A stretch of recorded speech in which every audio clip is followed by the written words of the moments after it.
भगवान विष्णु ने बताया, तुलसी को जल देने से कौन सा फल मिलता है। एक समय की बात है, माता लक्ष्मी ने भगवान विष्णु से पूछा, हे नाथ, आप तो तीनों लोकों के स्वामी हैं, आपकी तीनों लोकों में पूजा होती है, सभी आपकी कृपा पाने के लिए उत्सुक रहते हैं, फिर भी आप इस तुलसी के पौधे की पूजा क्यों करते हैं, इसे रोजाना जल क्यों चढ़ाते हैं। मैं इस तुलसी के पौधे को जल चढ़ाने का महत्व जानना चाहती हूँ। माता लक्ष्मी की बात सुनकर भगवान विष्णु ने कहा, हे देवी, तुलसी साक्षात लक्ष्मी का ही रूप है। तुलसी की रोजाना पूजा करने के कई फायदे हैं और तुलसी को जल चढ़ाने मात्र से ही मनुष्य के कई पाप नष्ट हो जाते हैं। तुलसी को जल देने का महत्व बताने से पहले मैं तुम्हें एक बहुत ही पवित्र कथा सुनाता हूँ। इस कथा के माध्यम से तुम्हें तुम्हारे इन प्रश्नों के उत्तर मिल जाएंगे, इसलिए देवी आप इस कथा को बड़े ही ध्यान से सुनना। भगवान विष्णु ने कहा, हे देवी, जो भी मनुष्य सिर्फ इस कथा को ध्यान लगाकर पूरी सुन लेता है, उसे 100 वर्षों तक तुलसी को जल देने का फल प्राप्त होता है। माता लक्ष्मी ने कहा, स्वामी मैं इस कथा को बड़े ही ध्यान से सुनूंगी, आप मुझे वह पवित्र कथा सुनाना प्रारंभ कीजिए। भगवान विष्णु ने कहा, देवी, बहुत समय पहले की बात है, किसी नगर में एक ब्राह्मण रहता था। उसका जन्म तो ब्राह्मण कुल में हुआ, लेकिन उसके कर्म नीच प्रवृत्ति के थे। वह ब्राह्मण हमेशा ही झूठ बोलता और गलत तरीके से पैसा कमाता था। उसका मन हमेशा ही बुरे कर्मों में ही लगा रहता था। वह सदैव ही जुआ, वेश्यावृत्ति और चोरी में ही लगा रहता था। उसने अपने जीवन में कभी भी पुण्य के काम नहीं किए और शास्त्रों का अध्ययन नहीं किया। ब्राह्मण होते हुए भी कभी पूजा पाठ नहीं किया। सदैव ही उसका मन दूसरों के धन पर लगा रहता था और वह दिन में जो भी धन कमाता उसे रात्रि में जुआ और वेश्यावृत्ति में उड़ा दिया करता था। इस तरह वह ब्राह्मण अपने जीवन को पाप कर्मों में ही गुजार रहा था। उसने अपने मुख से कभी भगवान का नाम भी नहीं लिया और न कभी देवी देवताओं का पूजन किया। इस प्रकार से पाप करते हुए उसे कई वर्ष बीत गए। फिर वह ब्राह्मण कुछ खरीदारी करने के लिए एक नगरी में जा पहुंचता है। उस नगरी के पास में गंगा नदी बहती है और उस नदी में स्नान करने के लिए दूर दूर से लोग आया करते थे। फिर वह ब्राह्मण गंगा जी के किनारे एक आश्रम में ठहरता है। उस आश्रम में अनेक विद्वान ब्राह्मण प्रतिदिन पुराण का पाठ तथा भगवान की भक्ति में लीन रहते थे। वह ब्राह्मण भी ढोंग करता हुआ वहीं पर उनके साथ रुक गया और उन ब्राह्मणों के साथ रहकर उसे भी भगवान का नाम लेने का अवसर मिल रहा था। वह उसी स्थान पर कुछ दिनों के लिए रुका। फिर वहां पर आए हुए लोगों ने गायों का पूजन करके ब्राह्मणों को भोजन कराया, तो उस ब्राह्मण ने भी उनके साथ बैठकर भोजन किया और भगवान का प्रसाद ग्रहण किया। वहीं पर उस आश्रम में एक तुलसी का पौधा था। वह ब्राह्मण जाने अनजाने में उस तुलसी के पौधे में पानी डालता था। उसके मन में कोई विचार नहीं था कि वह क्या कर रहा है। वह प्रतिदिन सुबह उठकर बाल्टी में पानी लेकर तुलसी के पौधे में डालता था। यह उसका रोजाना का नियम बन गया। फिर एक दिन की बात है, वे आश्रम में सोया हुआ था। तभी अचानक उसके पास एक काला सर्प आया और उस काले सर्प ने उसे नींद में ही डस लिया और थोड़ी ही देर में उस ब्राह्मण की नींद में ही मृत्यु हो गई। और जब सुबह दूसरे ब्राह्मणों ने उसे इस अवस्था में देखा तो उन्होंने उसके मुख में तुलसी पत्र और तुलसी का जल डाल दिया। फिर उन ब्राह्मणों को पता चला कि उसकी मृत्यु हो चुकी है। तब वहां पर यमदूत आते हैं और उस ब्राह्मण को पकड़कर यमलोक ले जाने लगते हैं। रास्ते में जाते हुए वह ब्राह्मण विलाप करने लगा और यमदूतों से कहने लगता है, हे यमदूतों, मुझे कहाँ ले जा रहे हो और मेरी मृत्यु किस कारण से हुई है। तब यमदूत कहने लगे, हे ब्राह्मण, तुमने जन्म से लेकर मृत्यु तक बहुत पाप कर्म किए हैं और तुम्हारे पापों के कारण ही तुम्हें एक काले सर्प ने काटा और जिसकी वजह से ही तुम्हारी मृत्यु हुई है। और अब हम तुम्हें यमपुरी लेकर जा रहे हैं। वहां पर यमराज तुम्हारे पाप कर्मों का लेखा जोखा देखेंगे और निश्चित ही तुम्हें घोर नरक में डालेंगे।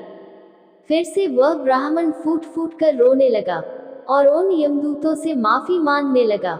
किंतु यमदूतों को उस पर जरा सी भी दया नहीं आई और वे उसे मारते हुए यमलोक लेकर गए। जब यमदूत उस ब्राह्मण को लेकर यमराज के सामने उपस्थित हुए, यमराज के पास बैठे हुए चित्रगुप्त ने उस ब्राह्मण के कर्मों का लेखा जोखा निकाला और यमराज से कहने लगे, हे धर्मराज, इस ब्राह्मण ने तो अपने पूरे जीवन भर पाप ही पाप किए हैं। इसने इसके जीवन में कभी पुण्य का काम नहीं किया है। ये तो घोर पापी है। इसे तो हमेशा के लिए नरक में डाल दिया जाए। फिर यमराज कहते हैं, हे यमदूतों, जीवन भर पाप करने वाले इस ब्राह्मण को उठाकर ले जाओ और इसे नरक में डाल दो। यमराज का आदेश मिलते ही वे यमदूत उस ब्राह्मण को लेकर नरक की ओर चल दिए और ब्राह्मण को पीटते हुए नरक में ले गए और वहां ले जाकर उसे खौलते हुए तेल की कढ़ाई में डाल दिया। परंतु जैसे ही उस ब्राह्मण को खौलते हुए तेल की कढ़ाई में डाला तो वह तेल एकदम से ठंडा और शीतल हो गया। इस घटना को देखकर उस यमदूत को बड़ा ही आश्चर्य हुआ। ऐसा उसके साथ पहले कभी नहीं हुआ था। उस यमदूत ने कितने ही पापियों को उस तेल की कढ़ाई में डाला था और वे सभी उस खौलते हुए तेल में गिरकर छटपटाने लगते थे। लेकिन जैसे ही वह ब्राह्मण गरम तेल की कढ़ाई में गिरा तो वह तेल अचानक से शांत और शीतल हो गया। इस आश्चर्यजनक घटना को देखकर वह यमदूत जल्दी से दौड़ता हुआ यमराज के पास पहुंचा। यमदूत को देखकर यमराज ने कहा, हे यमदूत, क्या बात है, तुम इतनी घबराए हुए क्यों लग रहे हो? फिर वह यमदूत कहता है, हे धर्मराज, आपने जिस ब्राह्मण को नरक में डालने के लिए कहा था, मैंने जैसे ही उसे खौलते हुए तेल की कढ़ाई में डाला तो उस भट्ठी की अग्नि बुझ गई और वह खौलता हुआ तेल भी बिल्कुल ठंडा हो गया। फिर यमराज कहते हैं, हे यमदूत, ये तो बड़ी ही विचित्र घटना है। ऐसा तो पहले कभी नहीं हुआ था। यमराज विचार कर ही रहे थे कि तभी वहां पर नारद मुनि प्रकट होते हैं। नारद मुनि को देखकर यमराज अत्यंत प्रसन्न होते हैं और उन्हें प्रणाम करते हैं और उनका स्वागत करते हैं। फिर यमराज नारद मुनि से कहते हैं, मुनिवर, आप उचित समय पर आए हैं। हमने आज और अभी एक अत्यंत पापी ब्राह्मण को नरक में गिराया है, किंतु उसके गिरते ही नरक की अग्नि ठंडी पड़ चुकी और खौलता हुआ तेल भी शीतल हो गया। तब नारद मुनि ने यमराज से कहा, हे धर्मराज, आपने जिस ब्राह्मण को नरक में डाला है वह नरक में डालने योग्य नहीं है, क्योंकि उस ब्राह्मण के द्वारा अनजाने में ही ऐसा कर्म हुआ है जो नरक का नाश करने वाला है।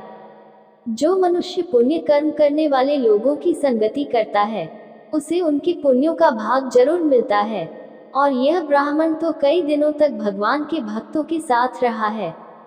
इस ब्राह्मण ने आश्रम में रहते हुए रोजाना तुलसी में जल डाला है, इसलिए यह ब्राह्मण बड़ा पुण्यात्मा बन गया है और इसके सारे पाप नष्ट हो गए हैं। ये ब्राह्मण अब स्वर्ग लोक में जाने का अधिकारी बन गया है। इस ब्राह्मण ने अनजाने में ही इतना पुण्य कमाया है जो कई जन्मों तक मनुष्य को प्राप्त नहीं होता है। इसलिए हे धर्मराज, आप इस ब्राह्मण को नरक में न डालो और इसके पापों के लिए इसे केवल इतना दंड दो, इसे सभी नरकों का दर्शन कराओ। नारद मुनि की बात सुनकर यमराज बहुत ही खुश होते हैं और उस ब्राह्मण को नरक से निकाल कर लाते हैं और अपने यमदूतों से कहते हैं, यमदूतों, इस ब्राह्मण को ले जाओ और संपूर्ण नरकों का दर्शन कराओ। फिर यमदूत उस ब्राह्मण को ले जाते हैं और संपूर्ण नरकों का दर्शन कराते हैं। भगवान विष्णु ने कहा, देवी, इस प्रकार से यमदूत उस ब्राह्मण को संपूर्ण नरकों का दर्शन कराते हैं और उसे यक्ष लोक में ले जाते हैं और फिर वह ब्राह्मण एक यक्ष बन जाता है।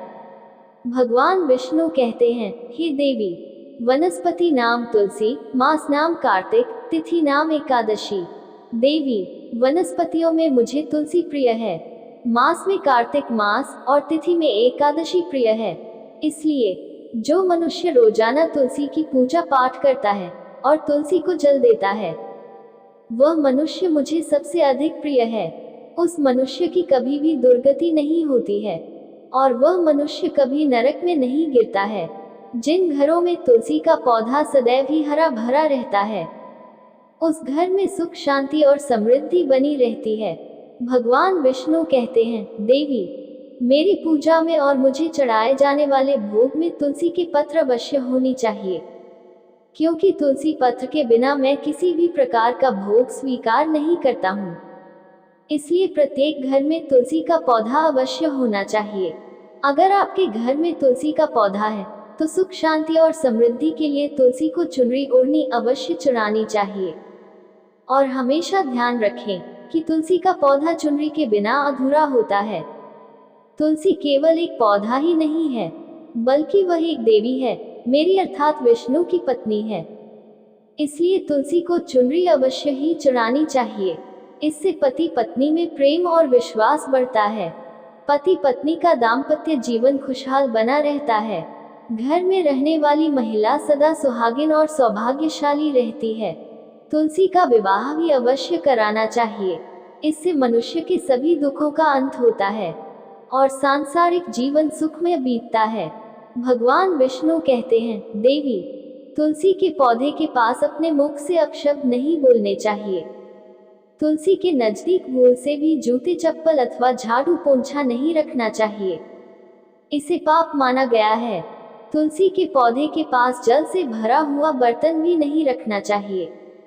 तुलसी के पौधे के पास दीपक जलाने के बाद दीपक को वहां से हटा देना चाहिए, क्योंकि तुलसी के नीचे बुझा हुआ दीपक रखना अशुभ माना जाता है।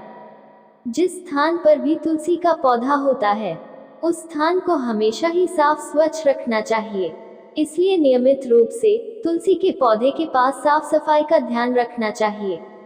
तुलसी के पौधे में शिवलिंग और गणेश जी की प्रतिमा नहीं रखनी चाहिए। साथ ही तुलसी के गमले में अन्य किसी भी प्रकार का पौधा लगाना अशुभ होता है। तुलसी के पौधे के पास कपड़े भी नहीं सुखाने चाहिए, अन्यथा कपड़ों का गंदा पानी तुलसी के पौधे पर गिर सकता है। और हमेशा ध्यान रखना चाहिए कि तुलसी के पत्तों को नाखून से नहीं तोड़ना चाहिए, इससे तुलसी का अपमान होता है। यदि तुलसी के पत्ते सूखकर गिर जाते हैं तो उन्हें कचरे में नहीं फेंकना चाहिए, क्योंकि वे पत्ते पैरों के नीचे आते हैं, जो अच्छा नहीं होता है। उन पत्तों को आप तुलसी की मिट्टी में ही दबा दें। रविवार के दिन तुलसी के पत्ते नहीं तोड़ना चाहिए और रविवार को तुलसी को जल भी नहीं चढ़ाना चाहिए। बाकी सभी दिन तुलसी को सुबह स्नान से निवृत्त होकर जल देना चाहिए और शाम के समय एक दीपक जलाना चाहिए। भगवान विष्णु कहते हैं, देवी, अक्सर महिलाएं स्नान के बाद अपने बाल खुले रखकर ही तुलसी को जल देती है। ऐसा करना गलत होता है। महिलाओं को हमेशा ही अपने बाल बांधकर माथे पर सिंदूर लगाकर ही तुलसी को जल देना चाहिए, इससे तुलसी का आशीर्वाद प्राप्त होता है। घर में तुलसी का पौधा लगाते समय ध्यान रखें कि इसके लिए गंदी मिट्टी का उपयोग नहीं करें, साफ स्वच्छ मिट्टी का ही उपयोग करना चाहिए। इससे तुलसी मां रूठ जाती है और सूखने लगती है। तुलसी का पौधा कभी भी गंदे स्थान पर नहीं लगाना चाहिए, जैसे नाली अथवा बाथरूम के पास तुलसी के गमले को कभी नहीं रखना चाहिए, अन्यथा गंदा पानी तुलसी के पौधे में गिर सकता है, जो बहुत ही अशुभ माना गया है। घर में तुलसी का पौधा कभी सूखना नहीं चाहिए। शास्त्रों में ऐसी मान्यता है कि तुलसी का पौधा सूखना अकाल मृत्यु की सूचना देता है। घर में तुलसी का पौधा सूख जाए तो घर की सुख समृद्धि खत्म हो जाती है। सूखी हुई तुलसी में मां लक्ष्मी का वास नहीं होता है।